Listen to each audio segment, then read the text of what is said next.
Ok, a nossa matéria, dando seguimento ao curso Maturidade Cristã, é conhecendo o mundo espiritual. É muito simples sobre nós compreendermos mais essa questão do mundo espiritual, como que se organiza, como que vemos. Então vamos começar. O mundo espiritual está povoado de seres invisíveis, chamados anjos. Então, o mundo espiritual, ele engloba anjo, demônio, as armas que nós vamos usar no mundo espiritual, como que nós vamos combater no mundo espiritual. Então, um pouco disso, isso aqui vai nos ajudar a esclarecer. Primeiro, anjos. Quanto à natureza dos anjos, nós sabemos que os anjos são seres completamente espirituais. Eles também são espíritos ministradores, e nós podemos ver isso em Apocalipse 22, capítulo 8, versículo 9. Foi quando João estava lá recebendo aquelas revelações e o anjo aparece. E aí João se prostra diante do anjo para adorá-lo. Ele, João, não faça isso, que eu sou também conservo teu. Então, assim, eu vim aqui para ministrar, para servir você. Então, os anjos estão também, uma das suas características que Deus o constituiu foi servir o ser humano, ajudar o ser humano. Então, eles podem se manifestar fisicamente, como aconteceu em Daniel, como Abraão teve sua experiência, como Ló, quando foi tirado de Sodoma. Ali era um anjo, só que estava em forma de pessoas. É um efeito chamado teofania, que dá a manifestação de Deus às pessoas. Assim como os demônios também podem se manifestar fisicamente, tanto na sua forma original, como pessoas, tem um corpo normal. Os anjos são imortais, podem se manifestar fisicamente, foram criados, são criaturas e são numerosos. A terça parte, nós vamos falar isso depois, dos demônios que caiu sobre a terra. Se nós olhássemos literalmente por essa palavra, nós diríamos o quê? Que há o dobro de anjos do que os demônios. Quanto à sua natureza, é que eles não possuem sexo. Eles não se casam, nem se dão em casamento. Eles são assexuados, não têm sexo. Embora, na maioria das suas aparições, se tornem num ser masculino, mas os anjos, eles não possuem sexo. Ok, então essa é quanto à natureza dos anjos, só para você perceber um pouco sobre sua natureza. Quanto ao caráter dos anjos, hoje eles são completamente obedientes. Os anjos estão prontos para obedecer a Deus, seja qual for a ordem que Deus mandar. Seja qual for a ordem. O anjo está preparadíssimo para obedecer. Pronto para obedecer, seja o que for. Igual o pedido ao extremo que Deus fez a Abraão. Fazendo só uma comparação agora. De sacrificar seu próprio filho. Abraão foi. E um pedido daquele, mas foi obediente até o fim. A obediência leva-nos a sermos amigos de Deus. Então os anjos são completamente obedientes, ok? Eles são reverentes. E, inclusive, o formato do tabernáculo, da Arca da Aliança, é um sinal de reverência dos querubins. Cobriam o rosto, cobriam os pés e de joelhos se inclinavam em reverência ao Senhor Deus. São completamente reverentes a Deus. Eles são sábios, né? É óbvio que os anjos são limitados em seus conhecimentos, mas são sábios. Os anjos são mansos, embora são guerreiros, mas são mansos. São poderosos. Mas os anjos, eles não caíram? Caíram. Eles não pecaram? Pecaram. Mas eles não vão pecar mais? Será que não vai ter mais um motim no céu lá? Não, não vai haver mais. Os que tiveram que se rebelar, já se rebelaram com Lúcifer. E uma outra coisa, né? É muito bem criado a hierarquia celestial. Os anjos não chegam assim para Jesus e falam: olha, eu tô achando que aquele cidadão ali, que não sei o que, não há necessidade. Porque a criatura vai aconselhar o Criador? Não. Então isso também coloca-os no seu devido lugar de criação, diante do Criador. Então, é um sentimento linkado ao sentimento de Deus. Eles são agentes de Deus, isso nós podemos ver aquele texto quando Adão peca e Eva, e é colocado um querubim ali no jardim para guardar a entrada do jardim e o caminho que leva até a árvore da vida. Eles são mensageiros de Deus, onde nós vemos o Gabriel trazendo a mensagem a Maria e também ao próprio Daniel e tantos outros que receberam mensagens de anjos. Então essa é uma das funções deles, é ser agentes de Deus, mensageiros de Deus, são servos de Deus, servem a Deus e servem também aos fiéis, ok? Agora os demônios. O mundo invisível também é povoado pelos demônios, que são anjos que se rebelaram contra Deus. Os anjos foram criados perfeitos e sem pecado, e como homem, dotados de livre escolha. Então o anjo, naquela altura, foi dotado de livre escolha. Tanto que Lúcifer e os demônios e os anjos caídos se rebelaram. Eu sempre ouvia dizer assim: não, o demônio não pode entrar na igreja. Se veio do próprio céu, onde não havia seres humanos, toda essa fraqueza, tudo perfeito. É claro, talvez eles tenham algumas privações e tudo, por repreendermos e ordenarmos que ele não permaneça, mas temos que ter muito cuidado com algumas afirmações que nós fazemos. Algumas espiritualidades excessivas, porque assim, se Satanás pode nos acusar diante de Deus, imagina outras coisas. Pois bem, então vamos ver quanto ao seu caráter no seu exército demoníaco. Caráter dos demônios. Satanás literalmente significa adversário. Então, no seu próprio nome, já mostra o seu caráter, que é maldade, que é perversidade. O caráter de Satanás, dos demônios, é um caráter de destruição. Satanás não é nosso amigo, nem nosso colega. Ele é nosso adversário. Adversário. E quer destruir. E o nome diabo significa caluniador. Aí tem o destruidor, que é Apolion, serpente, tentador, príncipe e Deus deste mundo. Então, todos esses nomes dele já traz a definição do seu próprio caráter, que é um caráter de destruição. Então, o caráter de Satanás e dos demônios, dos anjos caídos, é completamente mau. Não há caráter bom. Ele não vai fazer nada para agradar as pessoas. Não vai fazer nada por prazer, no sentido de benefício. Tudo que ele faz, as pessoas achando que é lucro, é perda. Tudo é visando a morte espiritual. Quanto à personalidade, ele tem nome, que nós já vimos. Satanás, diabo, Apolion e etc. Lucas 8, 27, 30 diz assim: qual é o teu nome? Respondeu ele: Legião, porque somos muitos. Eles falam, obviamente, falam em qualquer idioma do mundo, eles falam. E até tentam imitar as línguas estranhas, né? E falam em línguas estranhas. Só que o que eles falam, e muitas vezes, é amaldiçoando Deus, a igreja, o pastor. E quando nós não temos o discernimento de línguas estranhas, às vezes o demônio está falando na boca da pessoa e a gente está, amém, glória a Deus, aleluia. Nós só dizemos amém quando sabemos o que a pessoa está a dizer. Então eles falam, têm inteligência para maquinar, pensar todo o mal contra a humanidade.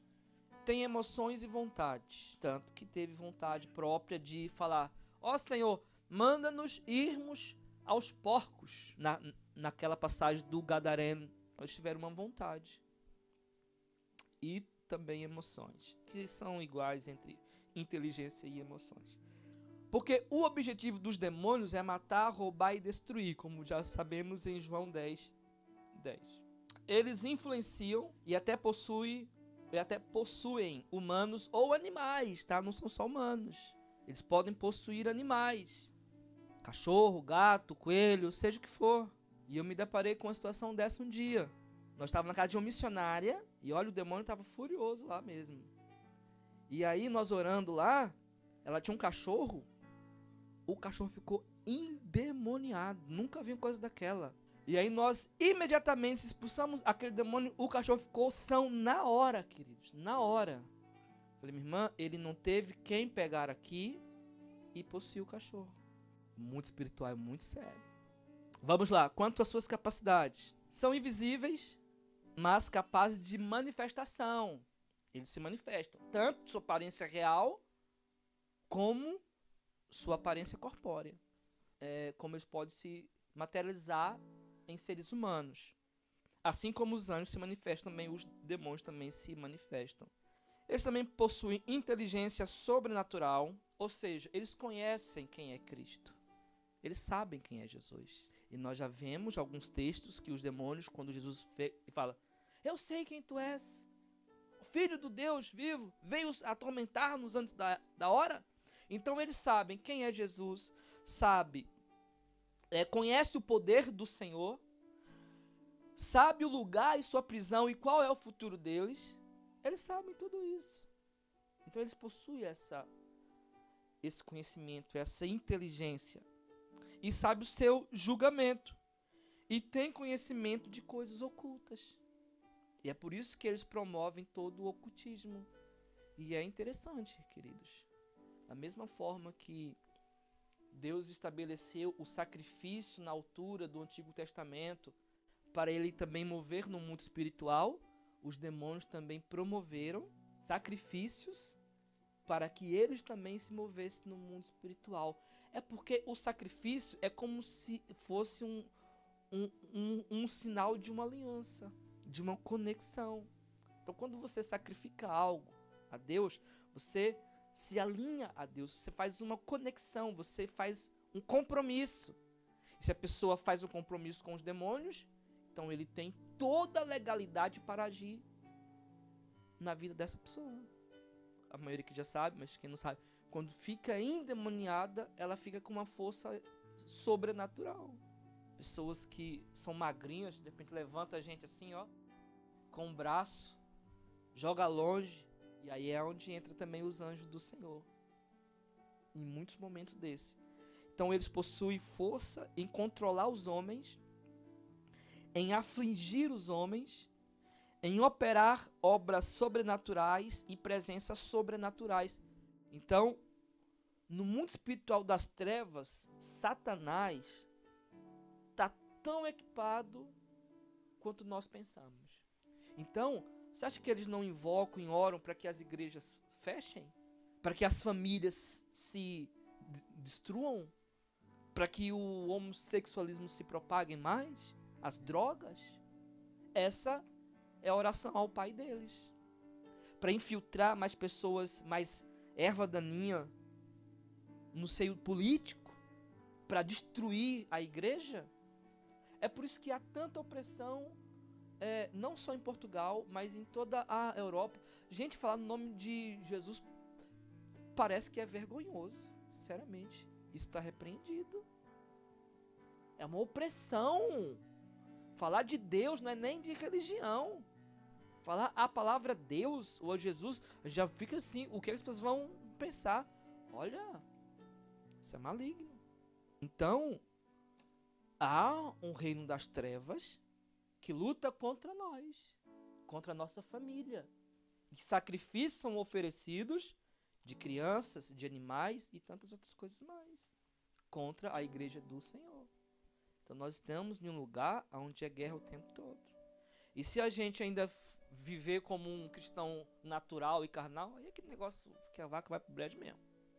Essas reuniões de bruxaria e tal, essas reuniões demoníacas no inferno, aqui, no ar, no vento, tudo isso, eles são muito bem esquematizados. Existe uma hierarquia, tanto dos anjos e Deus, como do reino das trevas.